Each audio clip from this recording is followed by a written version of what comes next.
Dream 11, माई 11 circle, WinZO, vision 11, जितने भी fantasy apps आज तक आप जानते आए हो वो सारे बैन होने वाले हैं। एक नया ऑनलाइन गेमिंग बिल ये पूरी तरीके से ये सारे ऐप्स को रोकना चाहता है।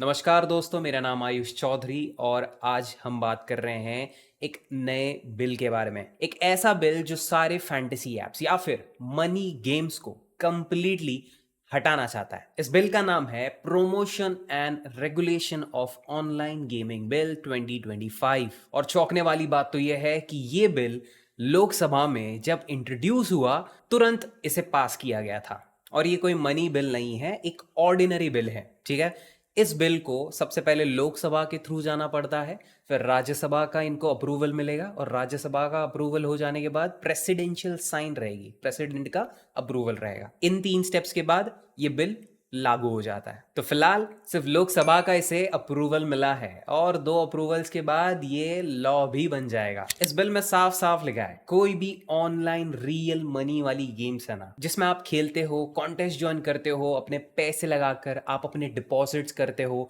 आप मॉनिटरी गेन करते हो, मतलब आपका फायदा होता है। कोई बड़ी अमाउंट हो या छोटी अमाउंट हो, उससे फर्क नहीं पड़ता, आपका पैसे का फायदा हो रहा है। उन सभी एप्स को ये बैन करना चाहते हैं।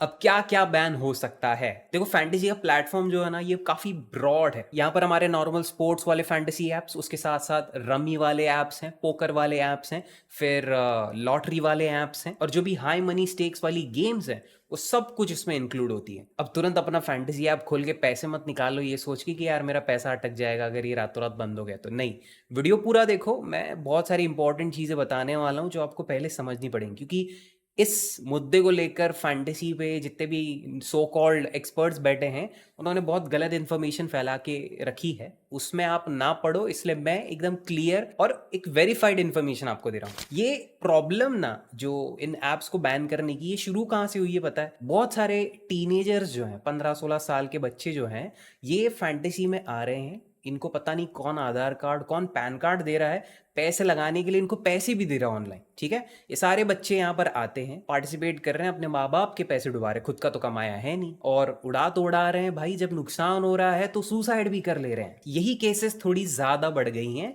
और उस वजह से ये बिल को पास करने की पूरी कोशिश की जा रही है। गवर्नमेंट को लगता है प्रॉब्लम को ही हटा देंगे तो वो सॉल्व हो जाएगी। कोई ये नहीं सोचता कि उस प्रॉब्लम को थोड़ा समझ लेते हैं, ठीक है, उसे कैसे सॉल्व कर सकते हैं, क्या तरीका हो सकता है, वो करके देखते हैं, शायद सभी का फायदा होगा। अब मुझे पता है काफी लोग ये भी बोलेंगे कि अच्छा है भाई, ये फैंटेसी एप्स ना बैन हो रहे हैं, मेरा तो इतना नुकसान हुआ था, मैं तो इन एप्स पे पहले से ही शक करता था, ये सारे के सारे चोर हैं, ये हैं वो हैं। एक चीज जान लो, फैंटेसी एप्स बैन हो गए ना तो सिर्फ आपका ये मेरा नुकसान नहीं हो रहा, लाखों लोगों का नुकसान होगा। इंडिया के ऑनलाइन गेमिंग का मार्केट कैप पता कितना है? 3.7 बिलियन डॉलर्स, और 2030 तक ये 10 बिलियन तक का प्रोजेक्शन एस्टिमेट कर रहे हैं। और पैसा सिर्फ उनका नहीं जाएगा जो फैंटेसी गेम्स में खेलते हैं, पैसा उनका भी जाएगा जो इन फैंटेसी एप्स को बनाने में अपना काम करते हैं, जो इनके एम्प्लॉयज हैं। लाखों फैंटेसी एप्स हैं और लाखों फैंटेसी एप्स में लाखों एम्प्लॉयज हैं, ये सारे के सारे अनएम्प्लॉयड हो जाएंगे। और मुझे पता है कॉमन मैन का जब नुकसान होता है, किसी की नौकरी चली जाए, किसी के पैसे डूब जाए, गवर्नमेंट को कुछ लेना देना नहीं है। गवर्नमेंट तो क्या है, उनके पैसे थोड़ी जा रहे हैं, गवर्नमेंट का भी यहां पर नुकसान हो रहा है। 20,000 करोड़ टैक्स रेवेन्यू है गवर्नमेंट का per year from these fantasy apps. ये एप्स ही भाग जाएंगे तो 20,000 करोड़ का ये हिसाब कहां जाएगा? Ministry of electronics and information technology के सेक्रेटरी का कहना था जॉब लॉसेस और गवर्नमेंट के जीएसटी रेवेन्यू पर धक्का लगने को, ये सब कुछ कंसिडर करके हमने ये डिसीजन लिया है। चौंकने वाली बात यह है कि गवर्नमेंट पैसे ज्यादा हमें ऊपर रख रही है। वो सोचते हैं ये नेशनल सिक्योरिटी का कंसर्न है, पब्लिक के जो सुसाइडल रेट्स बढ़ गए हैं, पब्लिक में जो एडिक्शन आ गई है, वो ज्यादा सीरियस कंसर्न है कंपेयर टू हमारे लॉसेस, मतलब गवर्नमेंट के लॉसेस। कमाल है भाई, गवर्नमेंट ने ये सब दूसरी चीजों में सोचा रहता, जैसे कि भूखमरी, over population, water shortage, air pollution, ये सब में सोचा रहता तो क्या पता आज इंडिया में उड़ती हुई कार ही दिखती। अब फिलहाल ये सिचुएशन क्या स्टेज पे है? फिलहाल राज्यसभा के हाथ में डिसीजन है, उनका क्या वर्डिक्ट आता है, क्या वो ये बिल को अप्रूव करते हैं। अगर वो इसे अप्रूव नहीं करते तो फिर एक बहुत बड़ा लंबा चौड़ा प्रोसेस रहेगा, बट अगर वो अप्रूव कर दे तो भाई थोड़ा मुश्किल हो सकता है। बट टेंशन नहीं लेना है, क्योंकि मैं अभी आपको बताने वाला हूं कि कैसे आप सेफ रहोगे और कैसे आपको इस सिचुएशन से डील करना है एज अ फैंटेसी प्लेयर। देखो, अगर ये बिल पास हो गया ना तो सारे के सारे फैंटेसी ऐप्स शट डाउन हो जाएंगे, लेकिन इसका मतलब ये नहीं कि वो रातों रात बंद हो जाएंगे ना। क्यों? क्योंकि उन फैंटेसी ऐप्स के पास 25,000 करोड़ रुपए हैं हम इंडियंस के। यस, 25,000 करोड़ दोस्तों, ये रातों रात बांटे जाने वाली अमाउंट नहीं है।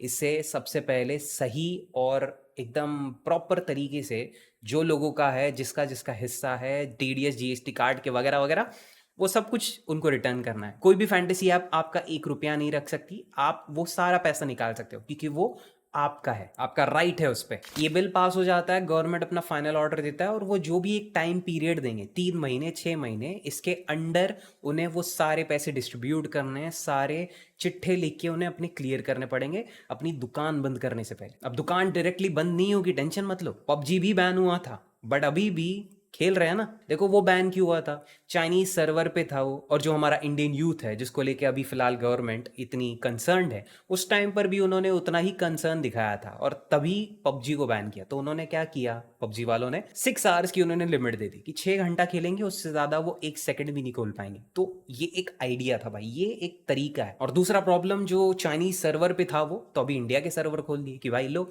इंडिया के सर्वर पे कोई टेंशन ही नहीं है। तो उन्होंने प्रॉब्लम की सोल्यूशंस निकाले। फैंटेसी एप्स भी इन प्रॉब्लम्स का सोल्यूशन निकाल सकती है। जैसे कि सबसे बड़ा पैसा अगर मैं आपको बताऊं ना तो वो स्मॉल लीग में। लोगों को लगता है मेगा कॉन्टेस्ट में बहुत सारा पैसा है, मेगा कॉन्टेस्ट में आपको पैसा मिलता है, लेकिन ज्यादा पैसा लगता है स्मॉल लीग में, क्योंकि यहाँ पर हाई इन्वेस्टर से लेकर छोटे से छोटा इन्वेस्टर बैठा है। अब छोटे से छोटा इन्वेस्टर अगर हर मैच में 100 रुपये लगाता है ना, तो हाई इन्वेस्टर 10 लाख 18 लाख 20 लाख, मैंने खुद ने 35 लाख तक लगाते हुए देखे हैं लोगों को। अब इतना बड़ा पैसा से स्मॉल लीग के मल्टीपल कॉन्टेस्ट में लगता है। तो अगर आपको बैन ही करना है, इतना पैसा बचाना है, लोगों को बर्बाद होने से बचाना है, तो फिर आप सिर्फ मेगा कॉन्टेस्ट रखो। मेगा कॉन्टेस्ट में क्या होता है, ढेर सारे लोग आते हैं, मैक्सिमम वो 40 टीम लगा सकते हैं, और एक टीम कितने की, 49 रुपीज की लगती।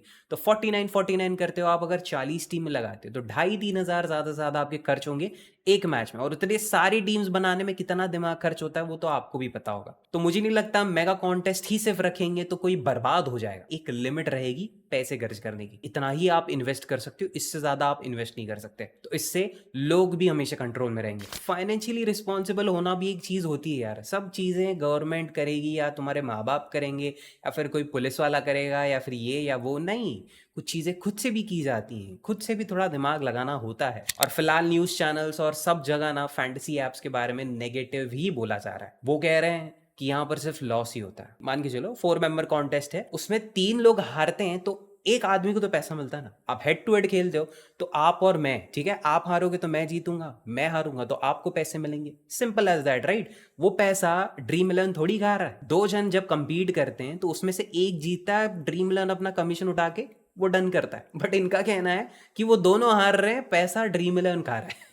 तो यही बात है, जिनको नहीं पता ये एक्चुअल फैंटेसी ऐप का वर्किंग क्या है, इनका बिजनेस मॉडल क्या है, तो उनको तो ये सब सच ही लगेगा। उनको लगता है कि हाँ भाई ये ड्रीम इलेवन तो चोर ही है। ड्रीम इलेवन क्या, कोई भी फैंटेसी है, ये सारे चोर हैं। तो मेरी आपसे सिर्फ इतनी ही रिक्वेस्ट है कि आपके आजू बाजू अगर ऐसी कोई मिस इन्फॉर्मेशन फैल रही है तो बस उनको एजुकेट कर दो भाई, इतना इतना बता दो। हाँ, आपका कोई कंसर्न नहीं है, आपको कुछ लेना देना नहीं है फैंटेसी ऐप से, लेकिन मैं मानता हूँ misinformation is more dangerous than no information. जाते जाते भाइयों मैं इतना ही कहना चाहता हूँ, बिल्कुल स्ट्रेस मत करो, आपके पैसे कहीं नहीं जा रहे, कंप्लीटली सेफ है। कोरोना के टाइम जब गवर्नमेंट ने बोल दिया था कि ऐसा होगा, लोगों ने सारा राशन सारी चीजें हड़पना शुरू कर दी, गरीबों के लिए कुछ बचा नहीं। और वो पैनिक वाली चीजें हो जाती है ना, उसमें बहुत गलत होता है, वो मत करो। आप उतने स्मार्ट हो, आपको उतना पता है, सारे पैसे निकाल लेने से कुछ आपका फायदा नहीं होने वाला। वो पैसे आपके हैं, वो पैसे गवर्नमेंट नहीं रख सकती। इतनी बड़ी अमाउंट वो लेकर भाग नहीं सकते, कोई चोरी नहीं कर सकता, गवर्नमेंट भी नहीं ले सकता ना। वो फैंटेसी एप्स लेकर कहीं दूर भाग जाएंगे, कहीं नहीं जा सकते हो। जब तक फैंटेसी एप्स हैं, ऑपरेट कर रहे हैं, जब तक कोई फाइनल वर्डिक्ट नहीं आता, और फाइनल वर्डिक्ट आ भी जाता है तभी भी मैं बैठा हूं, मैं आपको सही प्रोसेस सही तरीका बताऊंगा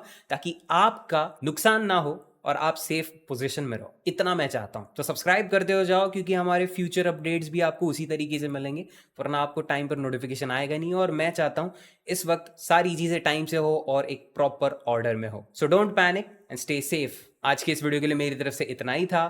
थैंक यू सो मच दोस्तों for watching till the end, and I will see you in the next one. Bye bye and take care. चलो